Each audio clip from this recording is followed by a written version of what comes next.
Violent crime comes down because there's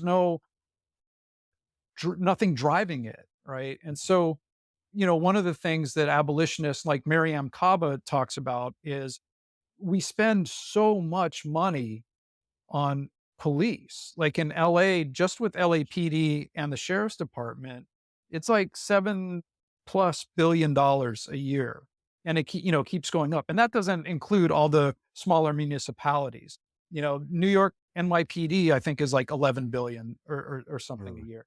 So it's an enormous amount of money going into militarizing police and mobilization of violence and coercion and all of that. When if we took, and Mariam Kaba talks about, we took half of that and put it into like the social services that people need and all the resources that people need, crime naturally comes down. So then we don't need all these police. So it's a process of making the punishment system, police and prisons, obsolete so that people are actually taken care of. And it's a holistic approach. So, that's those were, key takeaways. The other thing is, if when we care about each other, when we care about people, we do things differently. When people are dehumanized, othered, it's easy to discard them as, oh, well, that guy's homeless. What do you expect? Or, those folks in, the black community, like when people talk about black on black crime, which is a racist trope anyway, like Mhm. it others folks, it dehumanizes folks, it makes them less worthy of being safe. And so those systems perpetuate rather than, if we look at our safest communities are the ones with the most resources. And that's shown across the board. I hear everything that you're saying, and I Mhm. absolutely agree. My not even the issue with what you said, but I have to look at how can we stop othering everybody Yeah. when that's literally what this country has been built on. Hmm. So I think the core fundamental problem is that this country has been built on dividing and separating and putting Yeah. people into categories. I I don't know when this started, but I have my best friend is Sicilian. And I ask her all the time, I was like, what do you consider yourself, white or Sicilian? Like, what's the first thing that comes to your mind? She says, Sicilian or Italian. It's the first thing that comes to her mind. And I say, well, I mean, yeah, but you're also white because you don't really have a choice in America. When you fill out a little form, it Yep. says white. When Italians came over here, they weren't given the white privilege in the beginning. They were treated as others.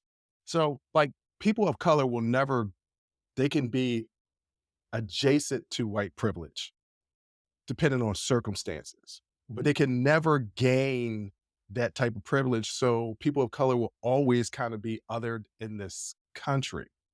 So how can you, how, and I know we'll get into that later with some of your work, but if you would just take a little quick teaser, Mhm. how can we create positive change within each other when we are literally others to each other?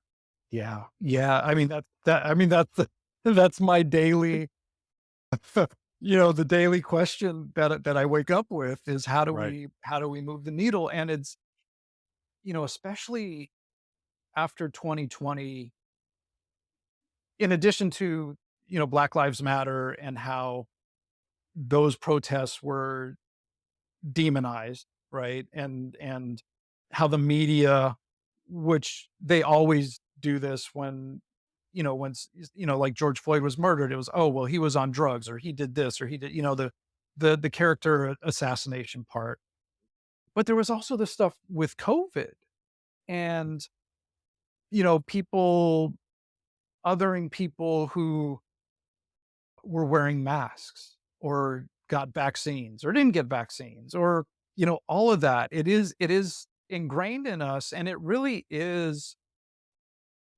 So I do, and this is feeds into like my conflict resolution work, which is really about, you were talking about lived experience. It's really about acknowledging another person's lived experience is not going to be the same as mine.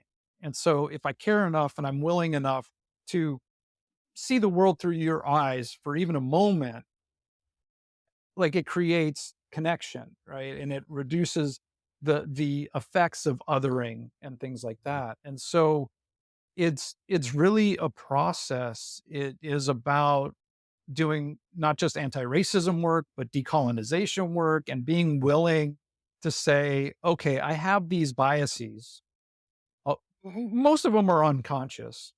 Mhm. And it's a product of society, socialization, TV and film, and the media as a whole. There's been an investment in the othering because of capitalism and white supremacy, like that. The eugenics that was used to dehumanize Black people and Indigenous people in the United States, like Hitler in Germany, pulled from that to dehumanize Jewish people and Black people and LGBTQ plus people. If you like that clip, go ahead and hit that like button. Don't forget to subscribe to catch up on all of our latest content. Don't forget to hit the notifications button when you do subscribe so you can get updated every time we release content. We release content every day, whether it's an actual show or clips from the shows. So go ahead and subscribe, like, comment. Also, don't forget our Patreon page where you can find our Talking Straight-ish and After Hours Uncensored episodes. That's patreon.com/unsolicited perspectives. But once again, thank you again for listening to Unsolicited Perspectives. I'm your host, Bruce Anthony, and I'm going to catch you next time. I'll holla.